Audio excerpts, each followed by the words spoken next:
Una iniziativa sicuramente interessante anche perché unitaria nei vari corpi, diciamo, Sì. militari. Oggi ricordare i tanti eroi che hanno perso la guerra, quest'ora lei ha ritenuto anche di essere presente. Sicuramente è un'iniziativa importantissima, sia perché è significativo intanto che questa è stata un'iniziativa portata avanti, realizzata da tutte le associazioni del personale delle forze di polizia e delle forze armate. È importante questo perché è anche indicativo di quel rapporto stretto che ci sia tra tutti coloro che portano una divisa. Un rapporto che accomuna nella missione comune di servire lo Stato e attraverso questo servire sostanzialmente i cittadini.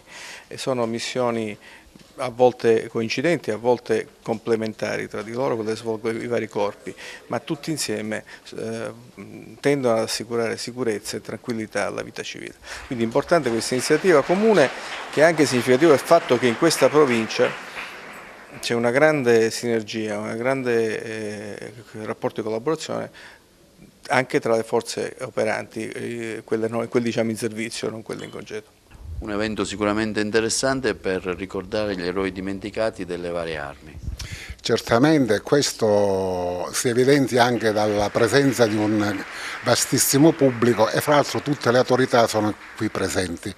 Questo proprio per ricordare tantissime persone che hanno dato la propria vita per adempiere il proprio servizio. Gente che di solito non veniva ricordata ed ecco che grazie all'iniziativa del nostro socio e storico Totò Fucà è una idea che lui accarezzava già da diversi anni, finalmente si è realizzata e quindi dare il giusto risalto a queste persone che hanno dato la propria vita nel corso appunto per adempiere al proprio servizio ed era giusto ricordarli, ma questo convegno, come dicevo prima, segna anche una tappa importante perché per la prima volta in provincia di Agrigento le diverse associazioni combattentistiche e d'arma si sono messe assieme per realizzare un'iniziativa.